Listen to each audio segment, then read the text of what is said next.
کیوں ہماری دعائیں اٹکی ہوئی ہیں کہ ہم باغی لوگ ہیں، ہم باغی مسلمان ہیں۔ شام پہ پہلا اٹیک ہوا، عمرو بن عاص رضی اللہ تعالیٰ عنہ، 8,000 کا لشکر، ان کو روم کو خبر ہو گئی تھی تو انہوں نے 1,00,000 کا لشکر بھیج دیا تھا۔ جرجیس اس کا سالار تھا، رومن بادشاہ کا بھائی، تو وہ 8,000 1,00,000 نے ان کو گھیرے میں لے لیا۔ تو حضرت واصلہ رضی اللہ تعالیٰ عنہ اس جنگ میں شریک ہیں۔ وہ کہتے ہیں کہ ہمیں یقین ہو گیا آج ہماری قبریں یہاں بنے گی، اور عرب کی عادت تھی جنگ میں شعر پڑھتے تھے ابھارنے کے لیے، لیکن حضرت واصلہ فرماتے ہیں اس دن ہمیں شعر بھول گئے، ہماری زبان پہ ایک لفظ تھا، یا رب محمد انصر امت محمد، اے رب محمد امت محمد کی مدد فرما۔ کہ یہ ہماری زبان پر تھا، تلوار ہاتھ سے چل رہی تھی، زبان اللہ کو پکار رہی تھی۔ حضرت عبداللہ بن عمر، حضرت عمر کے بیٹے بھی اس جنگ میں شریک ہیں، فرماتے ہیں جب سورج ڈھلا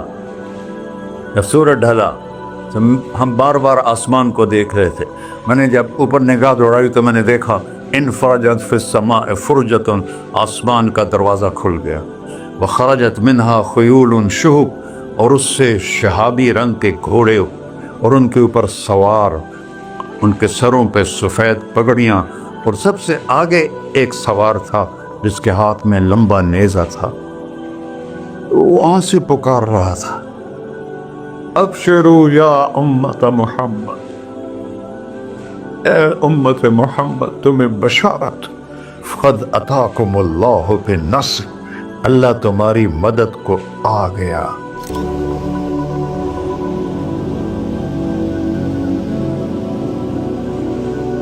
یا ابا سفیان جئتکم بکرامت الدنیا والآخرہ، ابو سفیان دنیا اور آخرت کی عزت چاہیے تو میرے پیچھے چلنا پڑے گا، اس کے علاوہ کوئی راستہ نہیں ہے، کوئی راستہ نہیں ہے، کوئی راستہ نہیں۔ ایک ہی طریقہ باقی ہے، ایک ہی راستہ باقی ہے، وہ ہے محمد الرسول اللہ۔ لا یؤمنون حتی یحکموک فیما شجر بینہم، اپنے ہر معاملے میں جب میرے نبی آپ کو فالو کریں گے تو میں ان کا بن جاؤں گا، یہ میرے بن جائیں گے، جب مانگیں گے میں دوں گا، یہ سوال کریں گے میں پورا کروں گا، یہ مدد مانگیں گے میں مدد کروں گا۔ کیوں ہماری دعائیں اٹکی ہوئی ہیں کہ ہم باغی لوگ ہیں، ہم باغی مسلمان ہیں، ہم باغی مسلمان ہیں۔ شام پہ پہلا اٹیک ہوا، عمرو بن عاص رضی اللہ تعالیٰ عنہ، 8,000 کا لشکر، ان کو روم کو خبر ہو گئی تھی تو انہوں نے 1,00,000 کا لشکر بھیج دیا تھا۔ جرجیس اس کا سالار تھا، رومن بادشاہ کا بھائی، تو وہ 8,000 1,00,000 نے ان کو گھیرے میں لے لیا۔ تو حضرت واصلہ رضی اللہ تعالیٰ عنہ اس جنگ میں شریک ہیں۔ وہ کہتے ہیں کہ ہمیں یقین ہو گیا آج ہماری قبریں یہاں بنے گی، اور عرب کی عادت تھی جنگ میں شعر پڑھتے تھے ابھارنے کے لیے، لیکن حضرت واصلہ فرماتے ہیں اس دن ہمیں شعر بھول گئے، ہماری زبان پہ ایک لفظ تھا، یا رب محمد انصر امت محمد، اے رب محمد امت محمد کی مدد فرما۔ کہ یہ ہماری زبان پر تھا، تلوار ہاتھ سے چل رہی تھی، زبان اللہ کو پکار رہی تھی۔ حضرت عبداللہ بن عمر، حضرت عمر کے بیٹے بھی اس جنگ میں شریک ہیں، فرماتے ہیں جب سورج ڈھلا تو ہم بار بار آسمان کو دیکھ رہے تھے، میں نے جب اوپر نگاہ دوڑائی تو میں نے دیکھا انفرجت فی السماء فرجۃ، آسمان کا دروازہ کھل گیا، وخرجت منہا خیول شہب، اور اس سے شہابی رنگ کے گھوڑے اور ان کے اوپر سوار، ان کے سروں پہ سفید پگڑیاں، اور سب سے آگے ایک سوار تھا جس کے ہاتھ میں لمبا نیزہ تھا، وہ وہاں سے پکار رہا تھا، ابشروا یا امت محمد، اے امت محمد تمہیں بشارت، قد اتاکم اللہ بالنصر، اللہ تمہاری مدد کو آ گیا۔ فرماتے ہیں وہ ایسے آئے اور ہمارے اندر غائب ہو گئے، اور آدھے گھنٹے بعد 1,00,000 کا لشکر دوڑ رہا تھا 8,000 کے سامنے۔ کبھی ہم بھی تم میں بھی چاہا تھی